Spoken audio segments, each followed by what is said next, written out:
Ya Bapak Ibu, adik-adik, anak-anak kami sekalian, sesi pertama ini kita membaca firman Tuhan dari surat Efesus. Ya, surat Efesus. Surat ini ditulis seorang Rasul Paulus. Surat ini ditulis dari penjara. Dia sedang dipenjara di Roma dan dia menulis surat ini. Surat ini ditulis kira-kira tahun 60 atau 61 Masehi. Kita dalam sesi pertama atau pembukaan ini kita akan baca surat Efesus dari Efesus pasal 2.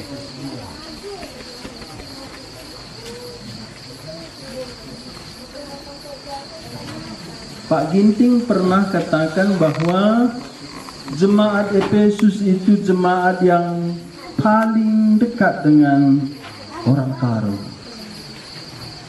Hari itu saya dengar waktu ada sekolah di Kawancake, dan saya nanti alasan beliau mengatakan demikian. Pak Ginting berkata karena kalau Efesus ada kalak penyembah berhala katanya. Kita orang Karo tantandai pe bau rimo mungkur dengar katanya. Ya nggak salah kalau rimo mungkur buat pecal kan. Ya.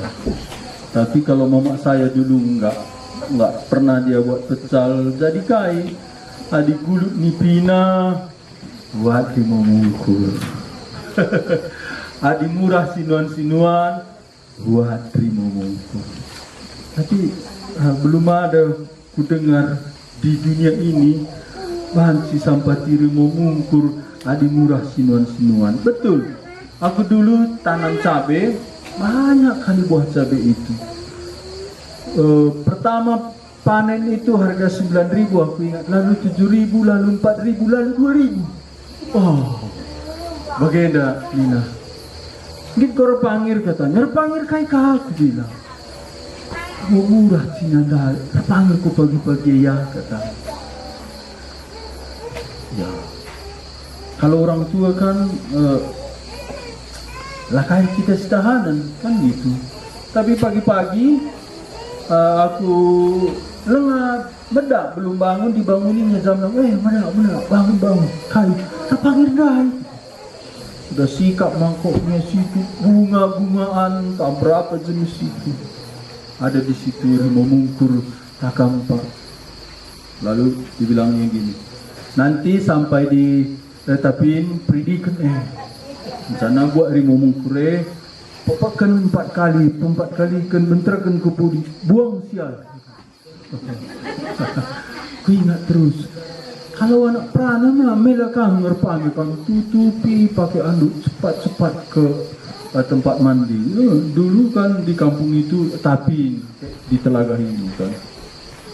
Walah gitu. Minggu sekali lagi bawalah cabai ke pajak Cina. Tahukah harga berapa? 1.500. Akhirnya betul-betul nggak dipanen lagi cabai itu. Iya. Jadi itulah pengalaman sebagai ya orang Karo. Tapi ke gereja juga. Mama itu suruhnya ke gereja. Tapi hari Minggu ke gereja ada begitu tadi murah sinuan-sinuan ambil 5 mungkur. Ya mungkin itu bisa alasan Pak Ginting mengatakan bahwa surat Efesus ini mirip dengan surat kepada orang Karo yang sudah bertobat. Kita baca dari Efesus pasal 2 ayat 1 sampai ayat 10. Apa judulnya dalam Alkitab kita? Semuanya adalah kasih karunia. Ya, ada berbeda sedikit dengan bahasa Karo. Bahasa Karo ibas kematian nari ku kegeluhan. Ya, memang ini satu-satunya kabar di bawah kolong langit ini tidak ada kitab mati dulu baru hidup. Iya. Saya pernah itu pimpin KKR siswa di Ambon. Saya ditugaskan itu SMA Negeri 1 Ambon. Memang kalau SMA negeri apalagi 1, biasanya itu gurunya, muridnya itu ada sedikit gengsinya lebih dari sekolah yang lain. Saya masuk ke sekolah itu, anak-anak sekolah ini nggak mau diatur. Akhirnya saya berdiri, kita akan dengar firman Tuhan. Temanya mati dulu baru hidup. Langsung melek mata. Saya tanya kalian, saya bilang, hidup dulu atau mati dulu? Hidup Pak, katanya. Aku bilang, salah. Oh, kan diam. Ini gimana ini? Korban yang satu ini. Kutanya lagi, terang dulu atau gelap dulu? Terang Pak, katanya. Salah. Aku bilang. Alkitab bilang, jadilah petang, jadilah pagi. Bukan dikatakan jadilah pagi, jadilah petang. Kalau jadilah pagi, jadilah petang, setelah petang itu kita tunggu apa? Tunggu gelap. Iya. Kalau menanti gelap, pengharapan itu makin gelap, ya kan? Sudah susah, tunggu makin susah. Lalu saya bilang, di Mazmur ada firman Tuhan, sepanjang malam ada tangisan, menjelang pagi ada sorak-sorai. Ini Alkitab. Jadilah petang, jadilah pagi, setelah pagi makin bersinar. Demikian Alkitab, mati baru hidup. Ya. Kita coba baca dari ayat 1 sampai ayat 10 secara bergantian. Ya, surat ini ditulis Rasul Paulus ketika dia di penjara, dan yang menerima surat ini jemaat Efesus. Ya, orang ini latar belakangnya penyembah berhala. Dan sampai hari ini patung-patung berhala masih ada. Ya, masih ada di sana. Kita baca bergantian, yang kaum pria atau bapak, pemuda, yang ganjil, baru yang ibu, juga pemudi, sama-sama yang genap. Kita baca secara bergantian. Mari kita pertama bapak atau pria, 2 ya. Kamu dahulu sudah mati karena pelanggaran-pelanggaran dan dosa-dosamu. Kami di dalamnya dan sekarang mengikuti jalan yang ini. Karena kamu merasakan kuasa dan kuasa, yaitu roh yang sekarang sedang bekerja dalam orang-orang berkata. Sebenarnya dahulu kami semua juga terhitung di antara mereka. Ketika kami hidup di dalam hawa nafsu daging dan menuruti kehendak daging dan pikiran kami yang jahat. Pada dasarnya kami adalah orang-orang yang harus dimurkai, sama seperti mereka yang lain.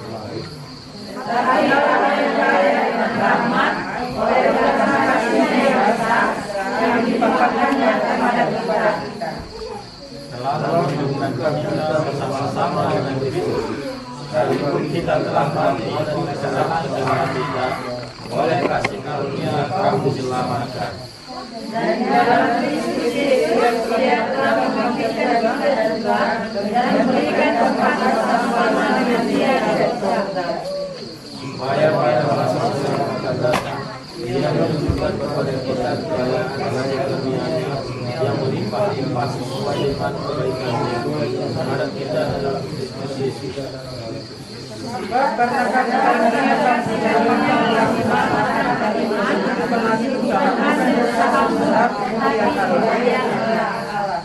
itu bukan hasil pekerjaanmu, dan tidak ada orang yang melakukan diri.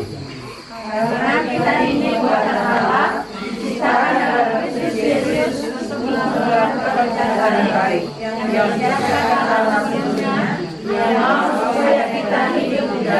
Ya, firman Tuhan ini mungkin sudah sering kita dengar.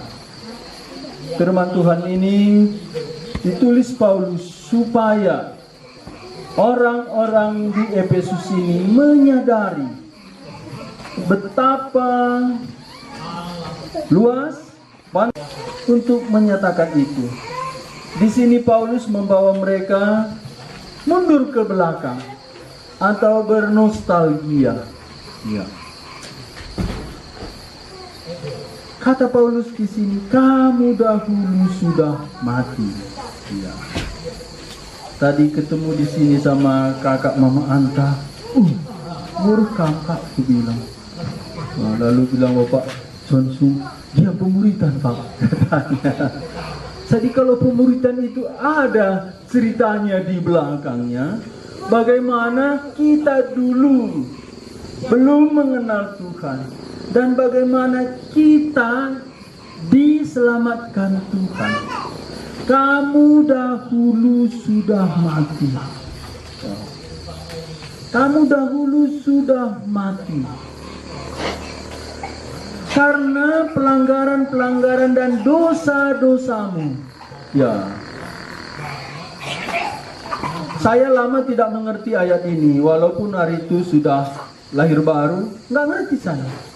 Apa arti ayat ini? Kamu dahulu sudah mati. Wah, ini luar biasa ini. Orang yang dulu sudah mati, sekarang berarti hidup. Ya, betul. Mati rohani. Kamu dahulu sudah mati. Kita ingat ya waktu Tuhan berkata kepada Adam, semua buah pohon dalam taman ini boleh kamu makan buahnya dengan bebas.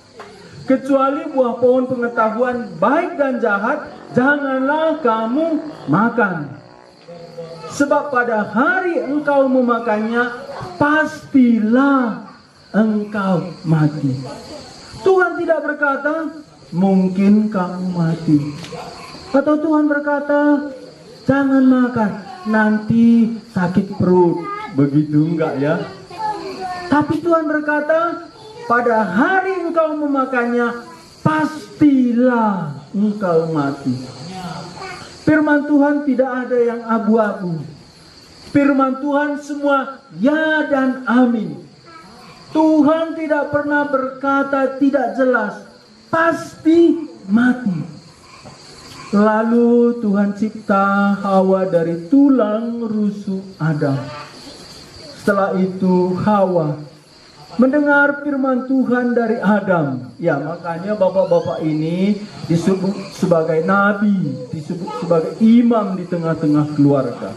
Nabi itu mulut Allah. Nabi itu dari Allah kepada manusia. Kalau imam itu kebalikannya, manusia kepada Allah.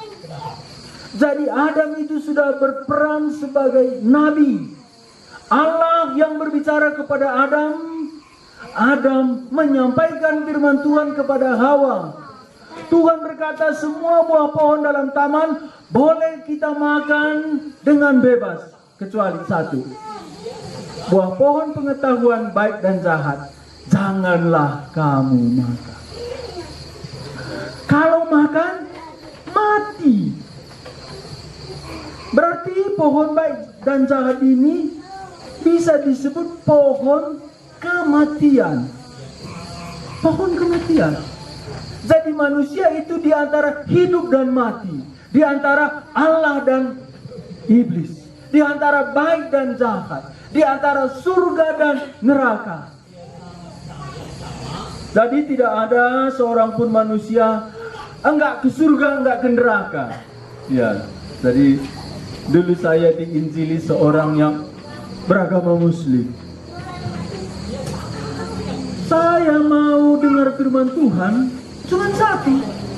Saya kenal dia Muslim, tapi sering kulihat dia baca Alkitab. Dia pengusaha kedai kopi. Aku datanglah sama dia, bang. Kau udah rajin baca Alkitab. Jawabnya singkat sekali. Aku hatiku sudah ke sorga, katanya. Kutanyalah, abang tahu nanti abang masuk surga? Jawabnya gini, kalau aku nggak tahu, kai gunanya baca kitab, anak, katanya sama. Situlah hatiku tersentuh. Dia baru masuk Kristen. Saya dari kecil itu Kristen.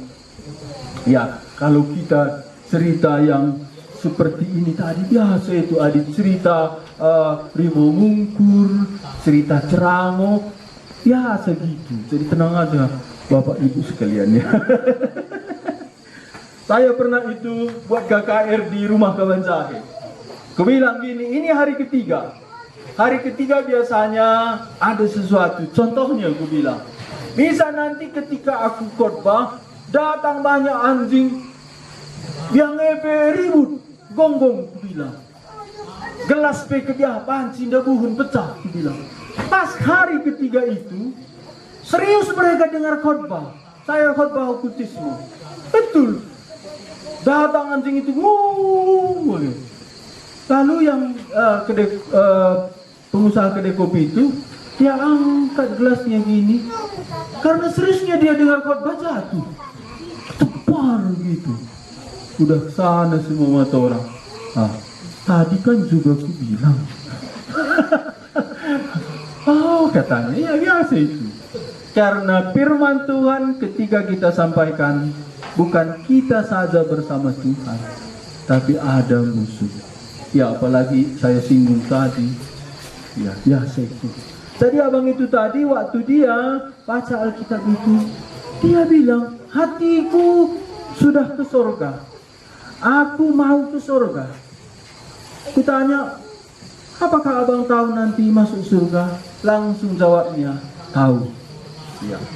Disitulah aku mulai pengen belajar sama dia. Ya, mungkin Bapak Ibu di sini ada yang kenal, dia sudah dipanggil Tuhan. Bapak Niar Tarigan, dia bekerja di rumah sakit. Dialah yang mengabarkan Injil sama aku. Jadi firman Tuhan jelas, jikalau engkau makan buah pohon pengetahuan baik dan jahat, pastilah engkau mati. Pasti. Lalu Hawa didatangi tamu namanya ular. Ular dipakai simbolis. Dia datang kepada Hawa. Apakah Tuhan berkata, satu pun dari buah pohon di taman tidak boleh kamu makan buahnya, bukan? Oh, Hawa langsung jawab, boleh. Kami boleh makan semuanya. Cuma satu tidak. Buah yang ada di tengah taman. Jikalau kami makan atau raba buah itu, kami akan mati. Simbolis bilang, sekali-kali kamu tidak akan mati. Lihat perbedaannya ya. Tuhan tadi berkata, pasti. Iblis berkata, sekali-kali tidak. Sekali-sekali ini kan nggak jelas kan? Nggak jelas kan? Sekali-kali apa itu sekali-sekali? Nggak jelas kan? Pasti. Lalu Hawa makan buah itu. Adam juga makan. Alkitab berkata, maka terbukalah mata mereka. Dan mereka tahu mereka telanjang. Inilah mati. Tuhan Allah meninggalkan mereka. Tadinya Adam bisa dengar Tuhan datang. Wah, kalau kita nanti umpamanya suami kita yang ibu-ibu, atau suami nanti istrinya, atau anak-anak nanti mamanya pulang, dengarnya suara sandal mamanya, senang dia. Atau seorang istri nanti suaminya dengar sepatu suaminya, senang dia. Atau suami dengar istrinya dari pajak, oh udah datang dia, senang. Inilah sukacita Adam di Taman Eden. Dia bisa dengar Tuhan jalan-jalan. Nggak usah Tuhan, sepatu Pak Jokowi dekat rumah kita, datang dia, kira-kira bagaimana? Kampung kami kan pernah datang Pak Jokowi kan, tapi kami sama John pas hari kedua sampai di Jakarta karena aku antar dia ke Jakarta. Tapi lewat Facebook aku terus ya, Pak Jokowi ke kampungku gitu. Nggak jauh itu dari gereja kami. Senang kali. Foto naik sepeda, Pak. Hah? Foto naik sepeda Pak Jokowi, foto di situ. Itu pun terakam ya. Itu baru Pak Jokowi. Coba Tuhan Yesus waktu kamu di bawah sawit itu, saya katanya jalan dia. Tuhan Yesus datang. Kira-kira bagaimana? Aku Tuhan Yesus. Iya. Akan gitu Marta kan, waktu dia mau lihat mayat Tuhan Yesus, dia pikir penjaga kebun, aku ini, mana dia? Kemana dibawa? Akulah dia. Lalu bilang Tuhan Yesus, Maria. Wah. Waktu Tuhan Yesus bilang Maria, langsung dia sadar. Pikir mengapa ya dari tadi Tuhan Yesus ngomong sama Maria Magdalena. Itu Maria Magdalena, dia itu perjinujung. Tahu kan berapa jinujungnya? 7 setan dulu sama dia. Kalau sama aku dulu paling 2 lah gitu. Betul, karena aku sekolah di Kawan Jahe, Bapak oh gitu. Menerima warisan. Ada bapak tengah kami itu burannya itu dari perak. Di dalam itu ada jimatnya Timahmunu. Timahmunu katanya. Bukakin Timahmunu, aku bilang, entah ditembakkan ke monyet, monyetnya mati, pelurunya itu diambil. Entah ke elang. Lalu bilang begini, Simrawan anakku katanya. Kalau kamu pergi sekolah ke Kawan Jahe, ini perkawandu. Cuman ini bisa ku kasih katanya. Kasihnya sama aku. Sekolahlah aku di SMA 1 Kawan Jahe. Selama ku pakai perkawal itu, cuman 3 bulan ku pakai. Karena apa? Karena biasa, nyaman aku tidur. Itu mau tidur seperti ada terus buka pintu kamar gitu. Kan udah tadi kunci, ku bilang. Baru tutup. Woi, kulihat gitu, masa itu kuncinya? Lalu ku pala-palailah tidur. Taulah kamu kalau pala-palai tidur kan. Mulai terpejam mata ini, ku dengar orang masak di dapur karena kamar kami itu sama adikku di sana, si pemeran kami di belakang. Bukan aja orang masak, ada orang ambil piring, ada kukur kelapa. Dulu kan kelapa ini bukan di apa kan? Iya, di parut, di kukur, krok. Kok ada gitu malam-malam gitu? Kuberanikanlah, kulihat ke dapur, apapun nggak ada. Hidupkan lampu cecak, kecoak di situ. Dari mana suara ini tadi? Itu 3 bulan udah mulai aku curiga. Bukan kawanku ini yang buat perkara ini, kupikir. Tadinya kan itu perkawal. Tapi yang udah curiga aku. Mungkin ini yang ganggu gitu. Akhirnya di sekolah, ini Bura. Ini saya perlu nak aku bilang.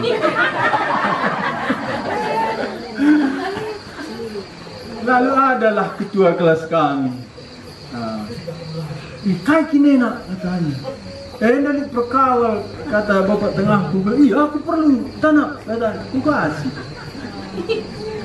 Setelah aku bertobat baru minta ampun sama Tuhan. Aku kasih sama dia, tapi nggak tahulah aku tak sama dia tak ke mana. Pokoknya aku sudah aman. Tapi nggak aman juga. Apa nggak amannya? Mulai saat itu aku gampang kali kesepian. Tamatlah sekolah, pulang kampung. di rumah bapak di kampung itu banyak bambu gitu. Daun bambu itu kalau ditiup kan kena atap rumah saya. Sepertinya hatiku ini digores-gores gitu, sakit kali, sepi sekali. Jadi mulai saat itulah aku mencari apa arti hidup. Apa artinya ini? Semenjak Adam berdosa, Tuhan meninggalkan dia. Alkitab berkata, maka terbukalah mata mereka, dan mereka mengetahui bahwa mereka telanjang. Itu ada sesuatu yang kurang, sehingga mereka ambil daun nahara menjadi baju mereka. Kenapa? Karena Tuhan meninggalkan Adam Hawa. Ada satu yang hilang dari hidup mereka, persekutuan dengan Tuhan, sehingga mereka merasa kurang. Orang berdosa ini merasa kurang. Ya, kalau saya melayani ke sekolah kan saya parkir mobil. Sering kali itu sebelum bahkan saya istirahat di mobil.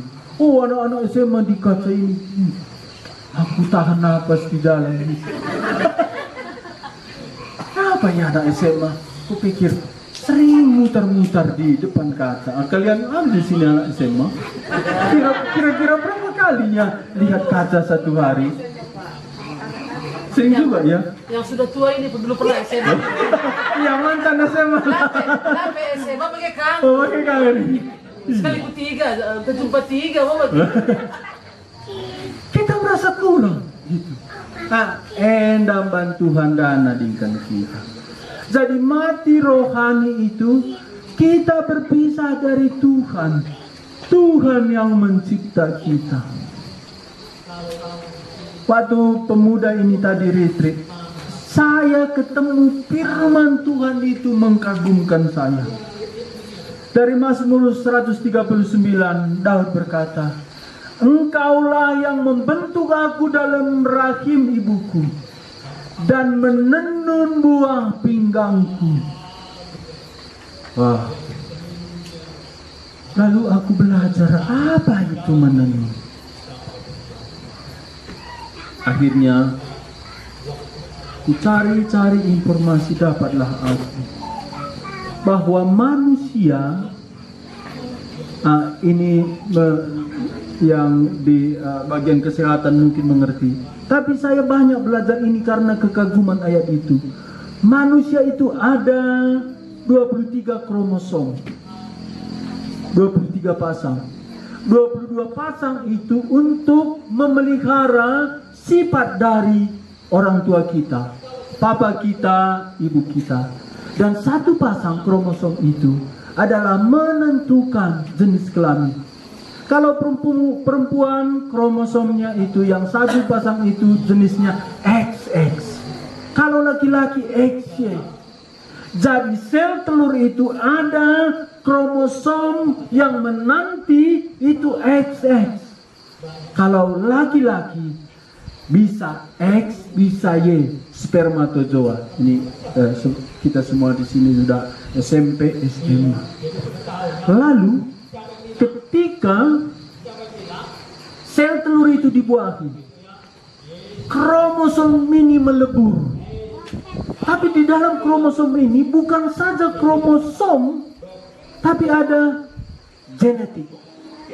Yang membuat saya heran itu satu sel.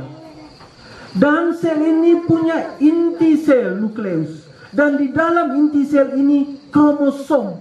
Lalu di dalam kromosom ini ada gen genetik. Lalu genetik ini disusun DNA. Satu sel saja sudah kecil. Ada inti sel. Ada kromosom.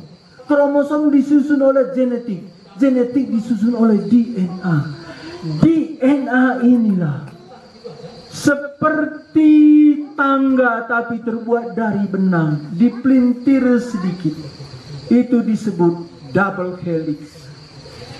DNA ini benang yang sepasang-sepasang. Wah, situ saya ngerti. Tuhan menenun aku, kata Daud. Tuhan DNA demi DNA menenun kita. Waktu pertama saya mengerti itu, saya mencucurkan air mata di kamar itu. Betul kata Daud, ajaib, ajaib apa yang engkau perbuat. Inilah kita. Lalu kita diberikan napas hidup. Jadi kita ini dua unsur. Ada unsur dari tanah. Itu yang kita terima dari Adam, tubuh kita. Itulah yang kromosom genetik DNA. Lalu diberikan Tuhanlah napas kehidupan. Itulah roh kita. Jadi ketika Adam berdosa, roh Adam, kendi Adam, yang tadinya bersekutu dengan Allah, sekarang berpisah. Tadinya Adam di dalam rohaninya bisa berkomunikasi harmonis dengan Allah, sekarang tidak lagi. Jadi mati rohani itu, tadi Tuhan Allah datang jalan memanggil Adam, itu kaki sahabat, kaki pencipta. Tapi setelah Adam berdosa, suara itu datang, Adam lari, bersembunyi. Tuhan tidak berhenti. Panggil dia, Adam, di manakah engkau? Tuhan bukan seperti polisi yang tidak tahu di mana penjahat. Polisi juga bisa cari penjahat. Apalagi Tuhan. Tuhan bukan panggil Adam. Oh, di mana Adam? Ada kalau lihat Adam. Nah, bukan begitu. Tuhan tahu persis di mana Adam. Tapi Tuhan bilang, Adam, di mana kamu? Apa artinya? Artinya di mana perjanjian kita, Adam? Kita sudah berjanji semua buah pohon dalam taman boleh kamu makan buahnya. Tapi engkau sudah melanggar. Di mana janji kita? Adam menjawab, aku takut. Ah, inilah mati rohani. Tuhan yang tadinya dirindukan Adam, sekarang sudah takut. Tuhan yang tadinya enak didengar Adam dalam telinganya, oh datang lagi penciptaku, oh datang lagi penenunku. Adam juga kan dibentuk pakai tangan. Semua binatang tidak ada tangan Tuhan yang membentuk. Adam dibentuk dengan tangan Tuhan. Setelah dibentuk, dihembuskan napas hidup. Lalu hiduplah Adam. Adam ciptaan Tuhan segambar dan serupa dengan Adam. Sehingga Adam takut. Kenapa? Ketika kita mati rohani, kita bukan saja berpisah dengan Allah. Tetapi Alkitab berkata, kita bersahabat dengan iblis. Dan kita menjadi musuh Allah. Sehingga ketika Adam dan Hawa berdosa, Tuhan berkata kepada iblis, aku akan membuat permusuhan antara engkau dan perempuan ini, antara keturunan perempuan ini dengan keturunanmu. Keturunan perempuan ini akan meremukkan kepalamu. Keturunan perempuan Tuhan Yesus meremukkan kepala iblis. Inilah cara Tuhan memisahkan kita dari iblis. Jadi setelah Adam berdosa, kita keturunannya, kita semua sahabat iblis. Oh, kita bilang, aku gak mau sih sahabat iblis. Sahabat anta aja gitu kan, daripada sahabat iblis. Tapi firman Tuhan dari Efesus yang kita baca, otomatis itu jadi sahabat kita. Ayo kita kembali ke Efesus pasal 2. Makanan dan setelah mati. Kita baca sama-sama ya, ayat 1 sampai 2.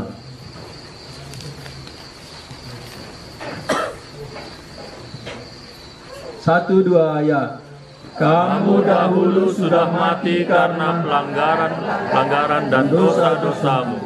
Kamu hidup di dalamnya. karena kamu mengikuti jalan dunia ini, karena kamu mentaati penguasa kerajaan angkasa, yaitu roh yang sekarang sedang bekerja di antara orang-orang durhaka. Kamu dahulu hidup di dalamnya. Dalam apa? Dalam dosa dan pelanggaran. Sejak kita mati rohani, kita hidup dalam dosa dan pelanggaran. Selain itu apalagi? Ayat 2, kamu hidup di dalamnya karena kamu mengikuti jalan dunia ini, karena kamu mentaati penguasa kerajaan angkasa. Inilah simbolis tadi. Jadi tidak ada kita itu netral. Cuma dua manusia di hadapan Allah. Mantan bandit atau masih bandit. Mantan kawan iblis atau masih kawan iblis. Iya. Makanya kalau iblis lihat aku bilangnya, itu mantan kawanku katanya. Tapi mungkin juga bilangnya juga, itu kawanku. Kan gitu pelayanan ke Efesus ini. Ada yang namanya itu anak Skewa. Skewa ini siapa? Katanya dia imam, nabi. Anaknya 7, makanya kita orang GKM ini perlu banyak anak gembuki. Aku cuma 1, gak balik modal kan? Iya. Hah? Istriku kan belum ada. Iya. Cuman aku, istriku bilang, kamu mencari teman main bola kata. Tadi ku bilang, wah kaget ini. Aku lihat daman ikatan jebuk nanti ku kan. Ku bilang lah, orang lain lah itu. Tuhan tahu kita melayani. Repot sekali ku bilang, oh iya juga ya. Lalu dia ingat Pak Ginting 1, Pak Silulingga 1,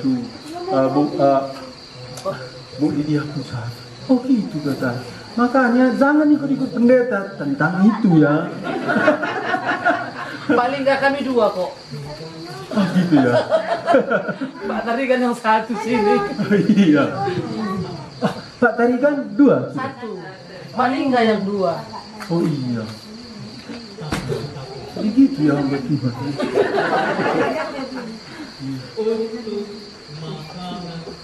Jadi tidak ada yang netral. Kamu dahulu sudah mati dalam pelanggaran dan dosa-dosamu. Kamu hidup di dalamnya. Demikian sekarang orang-orang durhaka dikuasai penguasa di awang-awang. Anak-anak Skewa tadi 7. Kerjanya apa? Bukan PI kabarkan Injil. Cuma disinikan ke Tanjung Langkat, ke sana ke sini PI bagi Alkitab sampai di Raja Bernang di mana kabarkan Injil. Kalau anak Skewa ini enggak, kerjanya itu usir setan. Oh, usir setan. Paulus gak pernah kerjaannya usir setan. Pernah dia usir setan, tapi dia PI. Anak Skewa ini kerjaannya usir setan. Dia cari-cari orang yang kerasukan setan. Suatu hari dia ketemu orang yang kerasukan setan. Wah, ini ada pelayanan. Anak Skewa ini melayani setelah dia mendoakan orang dapat amplop. Itu dia. Jadi itulah anak Skewa itu. Suatu hari ada orang kerasukan. Wah, ini ada pelayanan. 7 orang dia. Dia doa, dia usir setan, gak keluar. Lalu dia ingat, Paulus hebat. Sapu tangan Paulus pun dipakai, setan keluar. Bajunya pun. Apa rahasia Paulus? Oh, Paulus itu pakai nama Yesus. Wah, 7-nya orang ini. Oh, Rasul Paulus usir setan pakai nama Yesus. Lalu dia bilang anak Skewa ini, dalam nama Yesus yang diberitakan Paulus. Karena dia nggak pernah kenal, nggak pernah ada persekutuan dengan Yesus. Dalam nama Yesus yang diberitakan Paulus. Lalu setan jawab, Paulus, aku kenal. Dulu itu sahabatku, tapi sekarang memang kami sudah berseberangan. Iya. Yesus ku tahu siapa. Kau ini siapa? Langsung dicakar. Nggak enak kan kalau kita baca kita. Karena berdarah-darah dicakar, habis sama bajunya robek semua. Pergi. Kenapa? Dia tahu, oh Paulus mantan kawan kita. Anak sekewa, kawan kita. Masa kawan usir-usir kita? Iya. Mana teman-teman kamu seperti dia perlu ombar. Iya, aku mondan sama ombar itu. Itu sama satu merek. Iya. Jadi iblis berkata, Paulus ku tahu siapa, Yesus ku kenal, tapi kamu siapa? Sekarang saya tanya, siapa di antara kita mantan teman iblis? Coba. Ya mantan ya. Wah, puji Tuhan. Kakak setengah tiang. Turun tangannya. Ini tes lagi kan gitu. Siapa di sini nggak tahu dia itu mantan teman iblis atau masih temannya iblis? Belum tahu aku. Kira-kira siapa yang belum tahu lah? Puji Tuhan ya. Betullah ini pemuritan. Betullah ini pemuritan. Jadi dalam ayat 2 ini Paulus mengingatkan orang-orang Efesus, kamu hidup di dalamnya. Di dalam apa? Di dalam dosa. Karena kamu mengikuti jalan dunia ini. Saya berbicara sedikit di sini jalan dunia. Dunia di sini umumnya manusia hidup. Orang berdosa umumnya hidup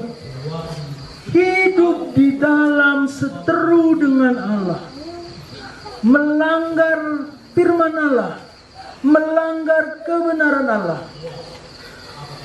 Orang dunia hidup di dalam dosa. Paulus di sini mengingatkan kamu dahulu hidup di dalamnya. Ketika kamu mengikuti jalan dunia ini, ya ada jalan dunia. Jalan dunia itu lebih enak ikut saya. Kenapa? Karena jalan dunia itu, jalannya itu turun. Di sini kan ada air terjun katanya ya. Pamah apa di sini? Pamah Piu. Kalau kita ke sana, pasti airnya itu jalannya ke bawah ya. Malir ku berenang katanya. Laut malir ke atas. Jadi air itu mengalir ke bawah. Itulah air. Tapi kalau ada ikan, airnya itu pasti jernih. Ikan walaupun airnya ke bawah, dia sering melawan arus. Dia terbalik-balik. Tahu Bapak Ibu apa nama jenis ikan ini? Ikan mati ya. Ikan mati gitu langsung. Jadi apa yang dikatakan Paulus? Dulu ketika kamu mati, ikut arus dunia ini. Makanya Alkitab berkata, orang yang ada di dalam Kristus itu ciptaan baru. Nggak mungkin ikut arus dunia. Jadi untuk apa Paulus mengingatkan ini? Supaya kita bernostalgia. Ingat ke belakang. Kalau aku tadi tidak diselamatkan Tuhan, aku gominda Bundari siap-siap guna Bapak Aron. Karena dari aku SMA, Bapak Aron lalu engkau maka aku bilang, kambre bere kembaran, Bapak Andu bere kembaran, kambre bere kembaran. Kita enda si mantek kita kalau kembaran. Makanya kam Bapak Aron. Coba kambayangkan tadi kalau aku tidak diselamatkan Tuhan, pakai muka bulu, bagi bulang-bulang, pakai je, macam gesting Bantan. Kalau aku ingat, kemana lah aku dulu berpikir. Inilah ikut arus dunia. Bagaimana dengan kita? Nah, kami nande bapa, kamu piga-piga jenda metua. Kayaknya perubahan bas geluh dulu. Engkau kenca selamatkan Tuhan Yesus sudah kamu. Kayaknya si engkau lana ikut kendu kebiasaan doni si cat. Adi si mahudi mah wajar si ikutkan. Umpamana Muhammad rekalim buku bagi erkelem ate. Tapi ada sebagian dari kebiasaan dunia ini. Salah satu kebiasaan dunia tadi yang kuceritakan dikasih Bapak tengahku itu. Satu lagi ini kebiasaan kami dulu di sana. Adalah turangku si pemeren lagi bere-bere kami. Aku baru bertobat. Tahun pertama bertobat. Ku gendonglah bere-bere kami itu. Ada di bajunya ini bawang putih. Adi gelarna dulu itu lasuna. Lasuna. Iya, lasuna. Dengan hari. Adi anak sekundari lan itu lasuna. Bawang putih nih. Jadi iya, siapa yang masih tahu lasuna? Yang anak muda ini kan enggak tahu lagi kan. Iya, lasuna bawang putih. Besok nenek kita tukur lasuna katanya. Jangan lagi apa lasuna, jangan gitu ya. Itu pasti bawang putih. Lalu kan, ku gendong lah bere-bere kami itu. Kenapa lah situ bawang putih? Ini ku bilang, adi bawang putih, mabas dapur mengingan naka. Boleh begini, sinjaga bere-bere meme. Jaga itu, kutanyalah kamu, ibu kami, bacikin bawang putih jagai bere-bere kundar. Nah, baci kak lah. Jadi, engkau maka tama turang kundar, kelaki peta mana kata. Inilah ikut arus dunia. Lalu nggak lama kemudian yang mengerikan kurasa bukan lagi lasuna, gunting. Dulu kan ada gunting itu bisa dilipat. Hah? Iya masih ada ya. Aku udah karing garang bre-brena. Ulakin ko murbitsa katanya. Pikirnya aku murbitsa. Tapi aku terus dalam hatiku lakak gunana ini. Tapi ku ingat aku pe sangana anak-anak ninanande babana kulau. Kusungkun lah ia ugam barenda babandu aku kulau. Ku bilang labo aku babasa kata.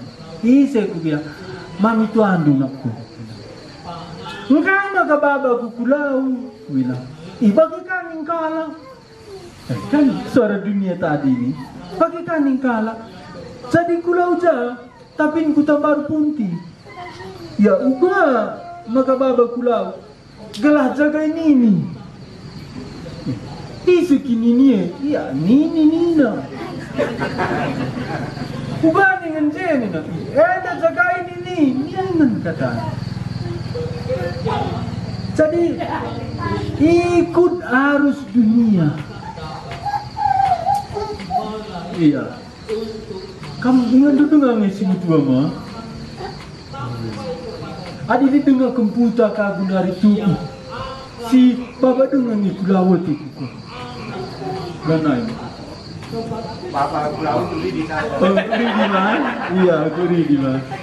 Malah kau si dilo si belum nih wari. Bukan itu. Pundang nego. Iya putar manggugaran kena ngoli mabay kala India kena. Oh, kena dengar. Lalu ada lagi mangkok-mangkok itu suruhnya kita minum di sini. Inilah arus dunia. Adina bas anak muda Gundari, adi tanah karo arus dunia. Hadilah kang isap, helaka hebat. Jadilah Oh, adilah gila. Lari isap, laga hebat. Oh, ini. Lah jantan nih kau. Tapi ku pikir-pikir kah, adina igongnya dong bagi pesawat tempur itu juga. Memantapan ngelam bagi. Tapi anak kita bisa dia takut, nggak seperti orang itu, nggak mantap. Satu lagi kah, inilah cerita-cerita aku tadi sama John.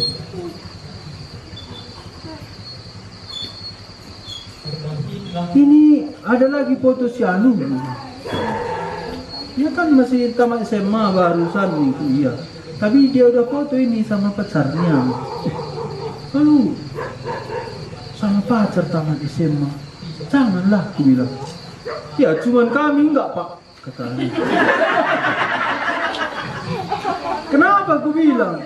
Sekarang kalau nggak ada pacar, dia nggak orang tinggalan zaman, kata. Anak SMP pacar, anak SD pun ada pacaran, kata. Inilah arus dunia. Gimana anak SD pacaran? Tahu kalian arti pacaran kan? Siap-siap tahun depan bawa anak baru, pasu-pasu. Nah, enak mah di pacaran. Jadi kalau SMA pacaran, masih kuliah 4 tahun, itu pun kalau selesai buatnya. Cari kerja lagi 7 tahun, 8 tahun, itu apa pun bisa terjadi nakku. Oh, nanti nggak jadi bagaimana? Nah, inilah arus dunia tadi. Jadi kita itu sudah diselamatkan Tuhan, adalah standar yang Tuhan mau, yang berbeda dengan arus dunia. Ya, saya tidak tahu apa yang mau Tuhan ngomong di camp kita ini. Tapi kita bernostalgia bagaimana kita dulu belum diselamatkan Tuhan. Dan coba lihat orang lain yang belum diselamatkan Tuhan. Dan pikir balik kembali. Kalau aku tidak diselamatkan Tuhan, bagaimana kira-kira? Aku tadi kuingat, ini kampung kami tanggal 7 motong. Nah, kami tanggal 7 masih retreat itu di Sukamakmur. Nggo pingan, nggo minda aku maturkan sa perlahan. Bagaimana minda adilar kini tekan. Sadanarika ban labolit kriahan geluh, nggo minda minum tua. Oke. Nggo isap ganja barenda pe lengatan dari tua kuta kami sempat itu binaga kami itu ganja. Bukan cuman 2-3 orang, 98% orang Kuta Melin itu tanam ganja. Dan 3 orang kawanku sama-sama dulu kami main judi mati. Jadi ingatlah itu. Kalau aku tidak diselamatkan Tuhan, bisa sakit, bisa sudah mati. Kalau tidak mati pun terus ikut dunia ini. Bagaimana kita baca? 1-2 ayat. Sebenarnya dahulu kami semua juga terhitung di antara mereka. Ketika kami hidup di dalam hawa nafsu daging dan menuruti kehendak daging dan pikiran kami yang jahat. Pada dasarnya kami adalah orang-orang yang harus dimurkai. Sama seperti mereka yang lain. Iya. Harus dimurkai Allah. Ini murka bukan murka biasa. Ini Allah pencipta langit dan bumi. Allah murka. Dalam Alkitab ada 2 murka Allah itu yang menakutkan. Satu itu di Roma pasal 1. Ketika manusia menolak Allah dan menyembah ciptaan, menyembah berhala, Allah menyerahkan mereka kepada hawa nafsu yang memalukan. Allah menyerahkan itu apa maksudnya? Mereka hidup dalam kecemaran. Begini, kalau kami kemari tadi naik mobil, itu kami harus hati-hati. Harus persneling mobil itu jangan yang tinggi. Yang tahu bawa mobil, nggak adanya kita mau turun ke sini masuk gigi 5 kan? Gigi 4 pun enggak. Gigi 2 biar aman. Coba ibu bapak bayangkan, tiba-tiba pre mobil itu, remnya itu dilepas. Oh iya, wah jadi kira-kira. Mantap mah. Terjun bebas ya. Jalan pintas dia, Pak. Gimana? Jalan pintas dia, nggak ngikuti jalur lagi. Iya, langsung motong sampai sini ya. Tadi kan kita ke sana, menaik lagi ya. Ini langsung sini udah bom. Itu maksudnya murka Allah. Allah berkata, silakan. Mau berbuat dosa silakan. Tuhan tidak lagi menghalangi kita. Pertama aku bertobat, kawanku ngisi aku. Iya. Anak dai buka bertobat. Belum pun melayani, ini tahun-tahun pertama. Wah pendeta, kata kawan-kawan. Ada juga aku dengar, palar-palar aku dengar, aku pulang-pulang gimana ini 2 tahun ini dan hari. Minum kita katanya, minum aku teh manis. Dulu kan kami minum Scott gitu. Ini teman saya, kayaknya itu mantap. Lagi pulah-pulah nak. Ada lagi bapak kosku, aku dulu kos persis di seberang Sutra itu. Aku dulu sambil sekolah, sambil tulis togel. Sekarang entah masih ada nggak tahu. Tulis togel, kenapa? Uang sekolah udah habis, judikan. Pastilah. Cari gantinya tulis togel. Emang karena bapak kos kundai cocok kan rasaku. Dreni ya. Buat kertas dulu aku tulis nomor gitu. Lu kali sen, lu kan bayar uang sekolah. Lanjut ke studi. Bertobatlah aku, tahulah bapak kosku itu. Keden aku. Kamu kok bertobat nih Nandri ini. Bang nih. Siap langsung bantu.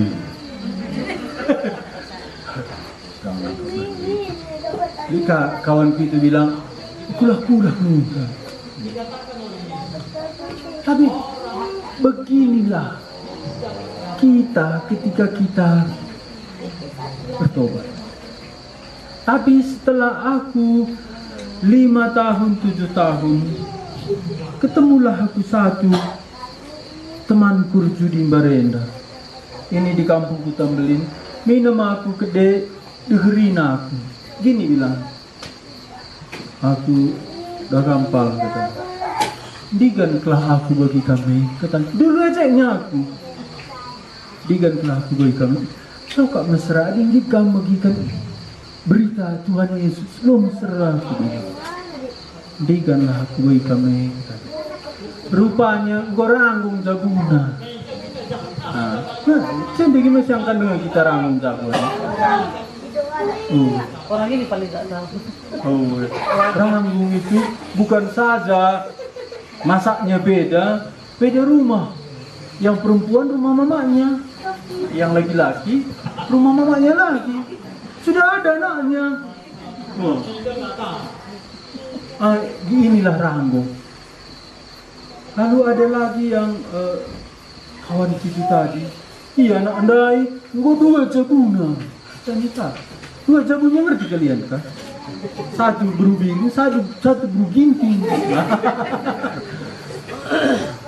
Jadi apa? Kenapa bisa terjadi ini? inilah diserahkan Tuhan. Kalau mau hidup main-main silahkan, kata Tuhan. Inilah murka Tuhan. Tuhan membiarkan kita berdosa. Dan kita pikir, ya aku bebas. Dan di kitab Roma, selanjutnya itu, perempuan jatuh cinta sama perempuan. Di sini nggak tahu aku tak ada, tapi ketiga panah pernah datang 2 orang. Kulihat kompak kali dia. Rupanya jemaat kita sudah layani. Enggak kebiasinan. Tapi di berubah nih. Enggak maka kubaba. Gusi genana ya ugalah kusirang sakit. Umpamanya ya, satu Dewi entah ada di sini maaf, satu Tiwi, kan sama-sama ya. Udah jatuh cinta orang itu.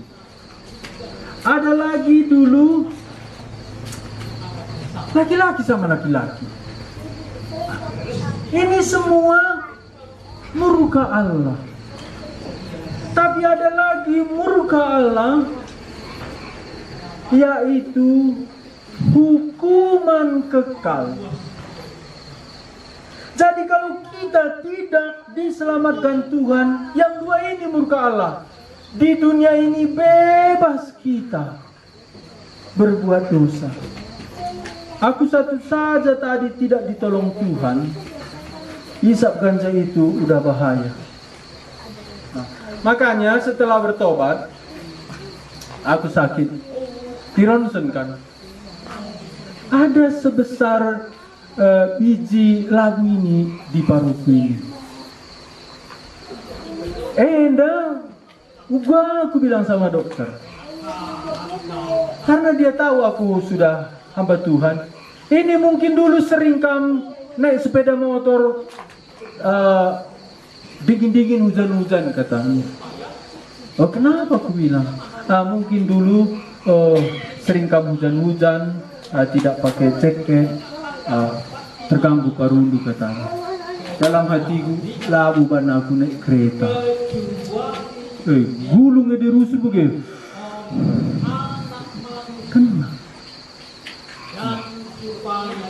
Jadi ada murka Allah di dunia ini, dibiarkan Allah kita.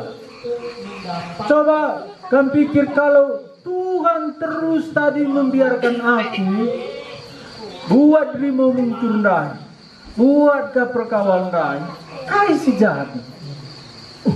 Renindu, ikai bilang, coba lihat orang-orang yang di bawah penyembahan berhala. Baru-baru ini aku buat wawancara di Singa. Kupaparkanlah akibat-akibat penyembahan berhala. Dan salah satu akibat penyembahan berhala, bagaimana Raja Saul bunuh diri. Adilagi na bertobat anak Singa, lit kari lalak puta kenena kalak bunuh diri kubilang. Besok langsung ada orang bunuh diri. Lalu datanglah pertuannya itu, silayanilah terus anak kuta bunda. Karena dalam tahun-tahun terakhir ini, tiap tahun ada orang bunuh diri di sana.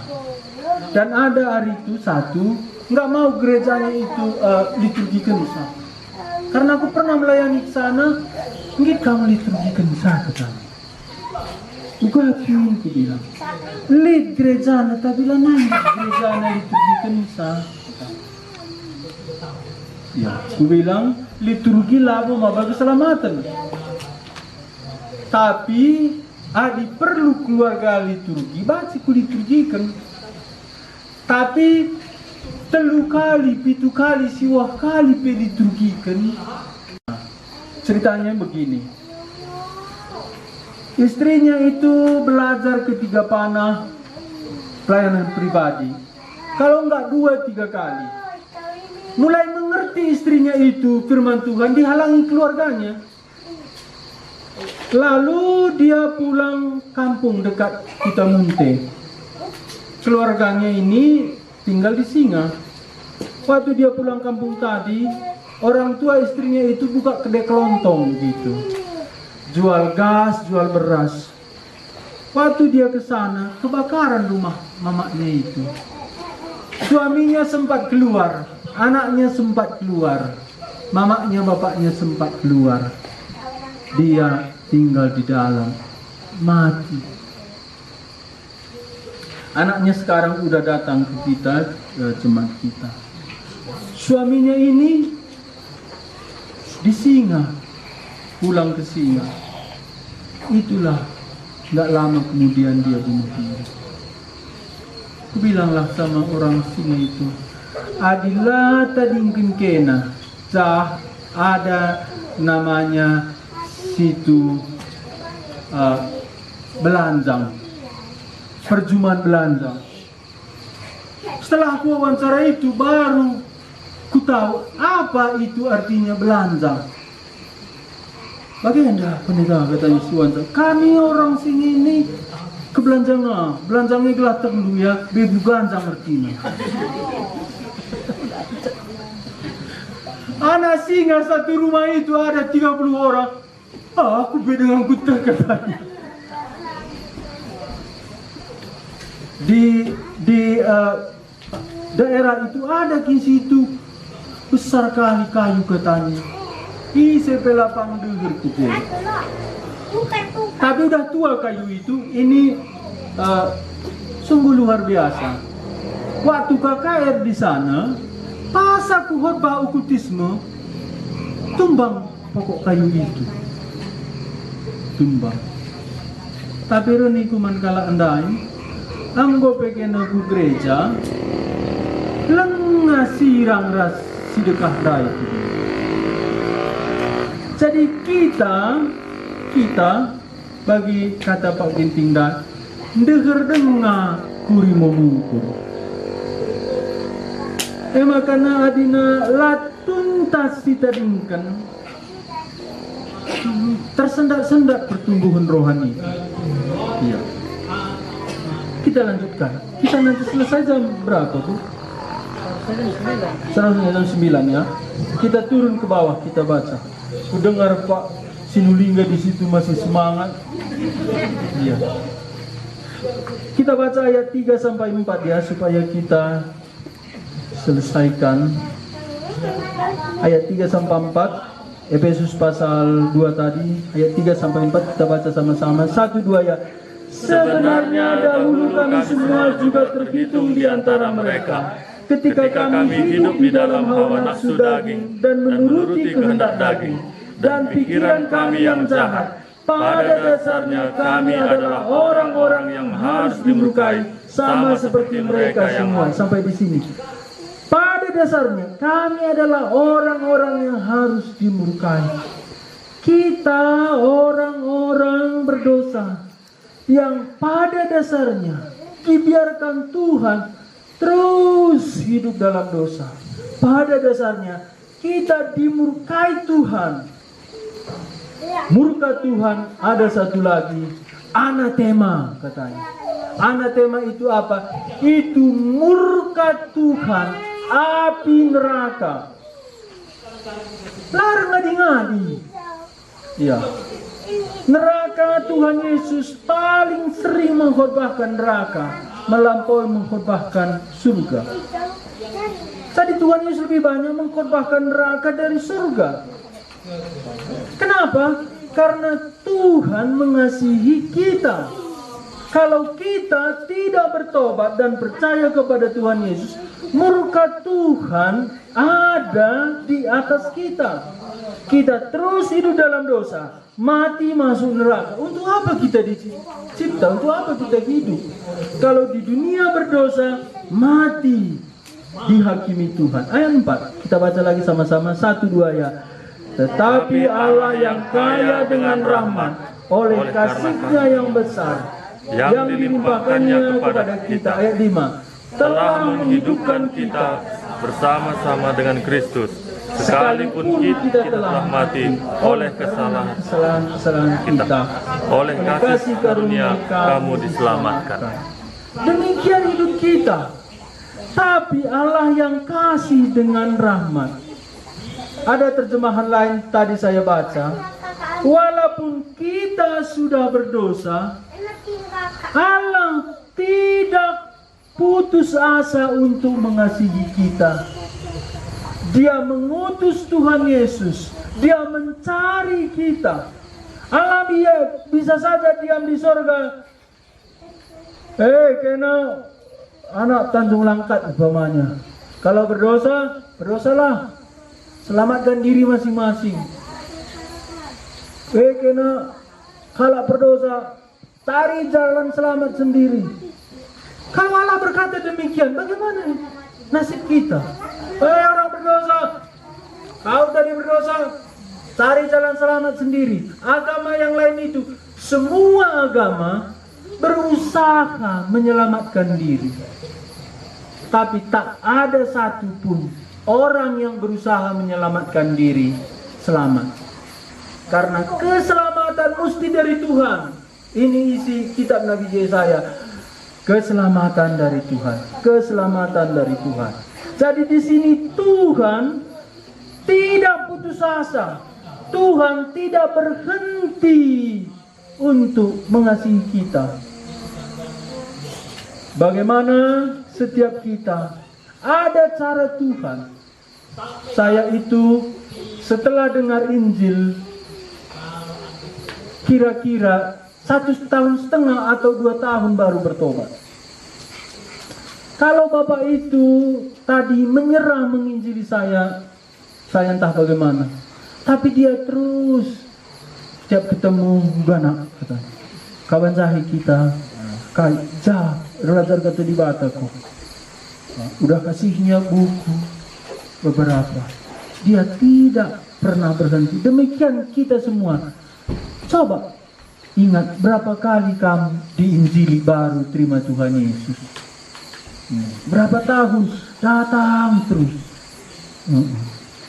Iya, ada dari SMP diinjili, udah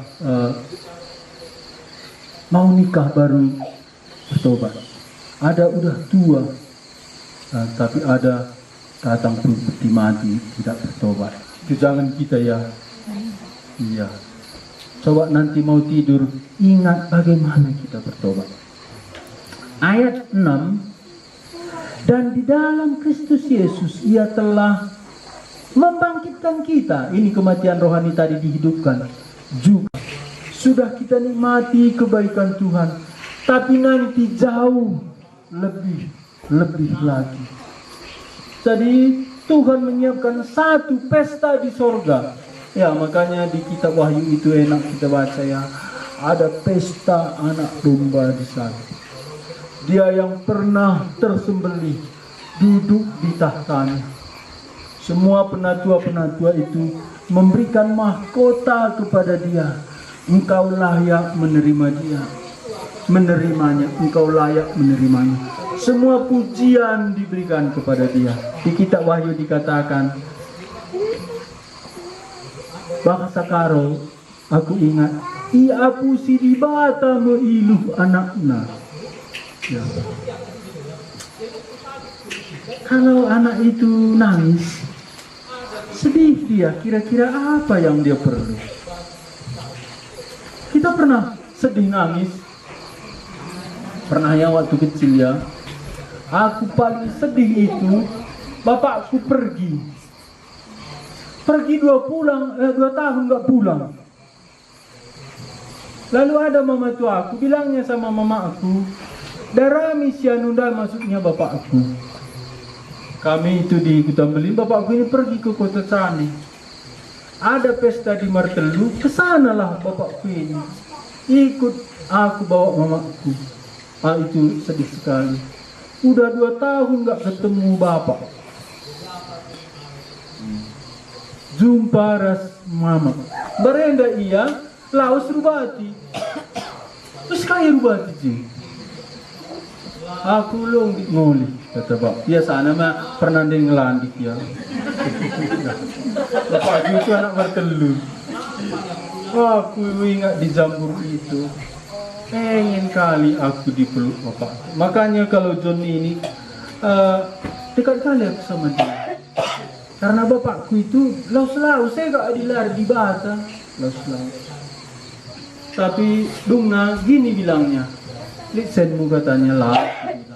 Kasihnya lah aku 1.000. Tapi itu aku kelas 4 SD kurasa. Adik, memang bukan galang nih. Lalu peluknya lah aku sekali situ dulu situ. Senang kali kurasa. Tapi dia memang keras hatinya. Nggak mau dia ikut kami ke Temelit. Anak itu kalau udah nangis, apalagi rindu orang tuanya, itu senang kali dia dipeluk. Tadi ini cerita lagi saya. Jemaat di Tiga Panah itu ada kerja di Kalimantan. Ya, menikah, lalu kerja dia di sana. Sebelum menikah pun di sana dia kerja, tapi menikah sama-sama satu jemaat Tiga Panah, satu Kaban Jahit. Anak kakak Mamak Nata, yang perempuan itu anak kakak Mamak Mega. Menikahlah orang itu, anak itu. Lalu udah 2 anaknya. Waktu satu anaknya datang dia.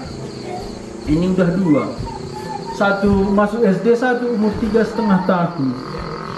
Waktu orang tuanya itu datang, langsunglah bawanya anaknya itu sama aku. Ini bolang nakku, katanya sama anaknya ini. Bolang, kata anaknya tadi. Iya bolang dulu katanya, karena bapaknya panggil bapak sama aku. Datang dia hari Minggu tadi, bolang katanya. Langsung berdua ke pelukanku. Lalu foto bapaknya. Mau khotbah aku. Lari lagi dia, dekatinya aku. Aku kan sebentar lagi khotbah. Bolang katanya. Apa? Mau kata, peluklah aku bolang. Peluklah aku bolang. Kayak mana Kin? Anak ini, aku bilang sama mama, senang kali dia sama aku. Peluklah aku bolang. Aku peluk, baru pergi dia. Kan khotbah lagi aku. Dulu lagi aku di kursi begini. Dekatinya lagi. Dekat lagi dia. Masuk dia naik lagi. Aku bilang, aku mau duduk. Dia mau duduk. Apa yang mau ku sampaikan? Bagaimana kalau Tuhan yang peluk kita, yang sapu air mata kita? Inilah kebaikan Tuhan yang dikatakan ayat 7 ini, supaya masa yang akan datang. Sebenarnya ini hanya imajinasi saya, tapi pasti lebih dari itu. Kita baca ya ayat 7 ini, 1-2 ya. Supaya pada masa yang akan datang, Ia menunjukkan pada kita kain kasih karunia yang melimpah-limpah sesuai dengan kebaikannya terhadap kita dalam Kristus Yesus. iya, masa akan datang. Sekarang pun bisa kita nikmati, apalagi nanti pada masa yang akan datang. Ayat 8 sama-sama 2 ya. Sebab karena kasih karunia kamu diselamatkan oleh iman. Itu bukan hasil usahamu, tetapi pemberian Allah. 9. Itu bukan hasil pekerjaanmu. Jangan ada orang yang memegahkan diri.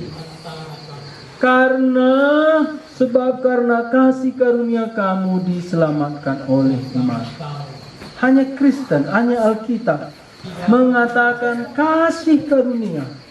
Semua yang lain itu melalui perbuatan, ditimbang, sehingga tidak ada yang pasti diselamatkan.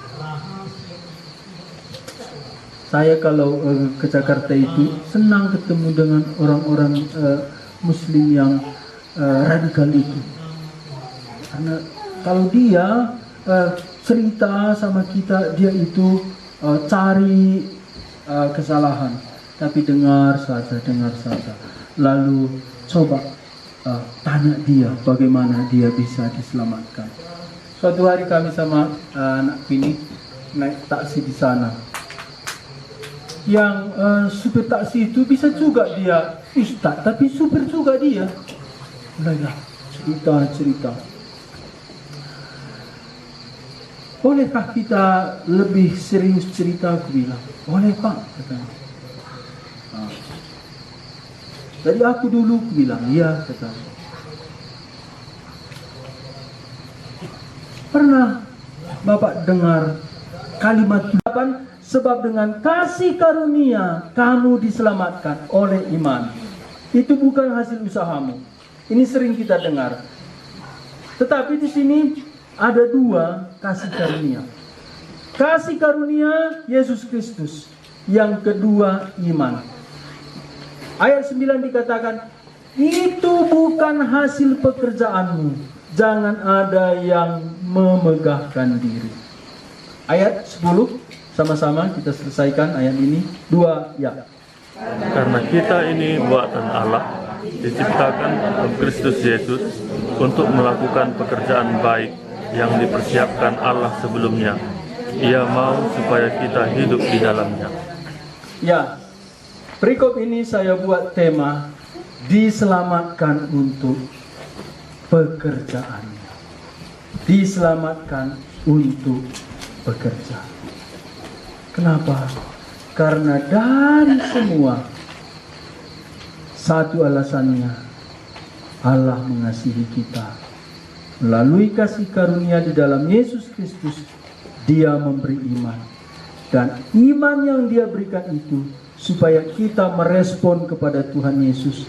Dan setelah kita merespon, kita bekerja untuk Dia.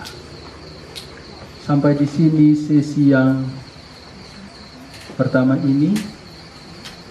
Sebelum tidur, saya mohon kita semua Bapak Ibu, anak-anak kami, coba ingat bagaimana Tuhan menyelamatkan kita. Dan coba bandingkan kira-kira bagaimana tadi hidup kita kalau tidak diselamatkan. Dan sekarang bagaimana respon kita ketika kita sudah diselamatkan. Sebelum serahkan kepada MC, mari kita berdoa. Tuhan, kami di sini karena Tuhan mengantar kami. Firman-Mu membawa kami ke dalam hidup kami ketika kami masih di dalam dosa.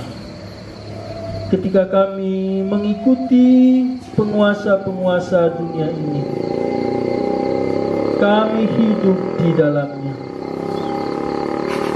Kami orang-orang yang layak dimurkai.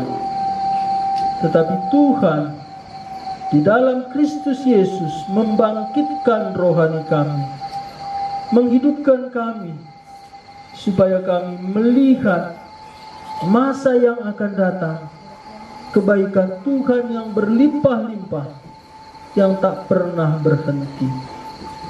Tuhan sudah membawa kami ke tempat ini, dan pertemuan malam ini, pertama kami merenungkan firman-Mu, kami boleh ingat bagaimana Tuhan menyelamatkan kami. Jikalau malam ini kami akan istirahat, Tuhan tolong pulihkan kekuatan kami, terus Tuhan layani kami. Dan untuk besok, Tuhan berkemurahan kepada kami. Berikan firman-Mu. Demi nama Yesus kami berdoa. Amin. Terima kasih, saya serahkan kepada MC.